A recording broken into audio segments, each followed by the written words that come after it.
నంద్యాల అల్పూర్ ఖాన్ ఈద్గా వద్ద రంజాన్ ఏర్పాట్లను మంత్రి ఎన్ఎండి ఫరూక్ పరిశీలించారు. సామూహిక ప్రార్థనల ఏర్పాట్లను పర్యవేక్షించారు. ముస్లిం సోదరులు పెద్ద సంఖ్యలో పాల్గొనే ఈ ప్రార్థనల కోసం ఎటువంటి ఇబ్బందులు కలగకుండా చూడాలని అధికారులను, నిర్వాహకులను ఆదేశించారు. ఎండ తీవ్రతను దృష్టిలో ఉంచుకుని త్రాగునీరు, షామియానాలు అందించాలన్నారు. ఈద్గా పరిసర ప్రాంతాల్లో పారిశుద్ధ్య పనులను వేగవంతం చేయాలని తెలిపారు. భీమవరం రోడ్లో ట్రాఫిక్ ఇబ్బందులు కలగకుండా ముందస్తు చర్యలు తీసుకోవాలని కోరారు.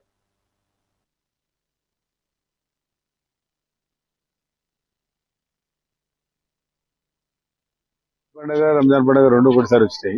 ఒక రోజు అటు ఇటులో అందరం కూడా మత సామరస్యాన్ని కాపాడుకుంటూ మనం అందరం కూడా ఘనంగా పండుగ చేసుకోవాల్సిన అవసరం ఉంది. ఈ రోజు నంద్యాల పాత ఈద్గా ఇది. ఇంతకుముందు గతంలో ఒకటే ఈద్గా ఉన్నది.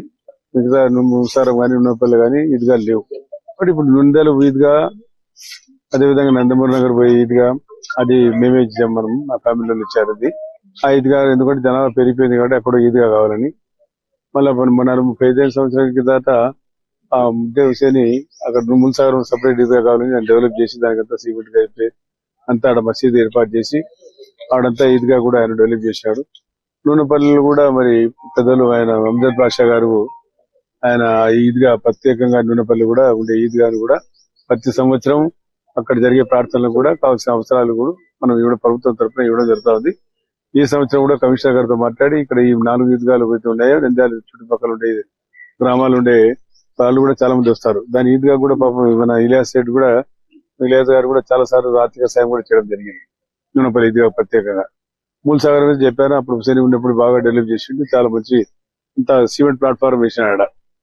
అప్పుడు బాగా నిధులు ఉన్నాయి. ఇప్పుడు కొంచెం నిధులు కొరత ఉంది. నిధులు కూడా ఉన్నాయి. ఇప్పుడు ఈ ఈద్గా అయితే దాదాపుగా ఆయన చెప్పా డిఎండబ్ల్యూ దగ్గర ఆమె దగ్గర దాదాపుగా ఒక 1 కోటి రూపాయల దాకా ఉన్నాయి. అందులో 25 లక్షల రూపాయలు మళ్ళా ఎందుకంటే అది మధ్యలో ఆగిపోయింది కాబట్టి నూనెపల్లిలో షాదీకి ఇది లేదు, కమ్యూనిటీ హాల్ లేదు, షాదీఖానా కావాలి. ఆడ కమ్యూనిటీ వాళ్ళు అనుకున్నారు.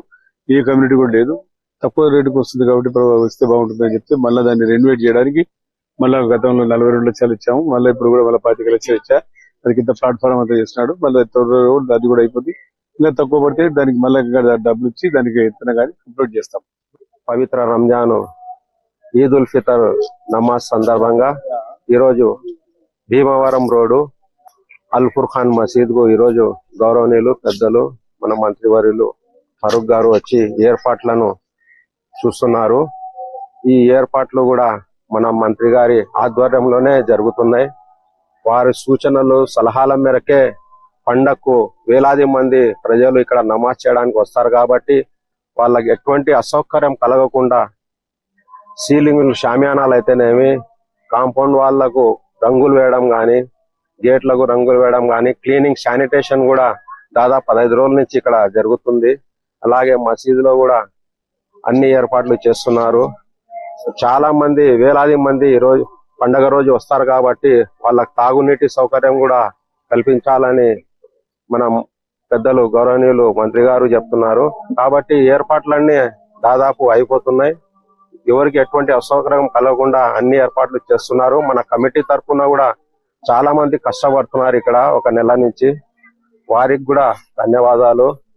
ఈ 2 రోజుల్లో రేపు నుండి పండుగ లోపల మిగిలిన కార్యక్రమం కూడా సౌకర్యాలు కూడా అయిపోతాయని సందర్భంగా తెలియజేసుకుంటూ మనకు సహకరిస్తున్న పెద్దలు గౌరవనీయులు మంత్రివర్యులు ఫారూక్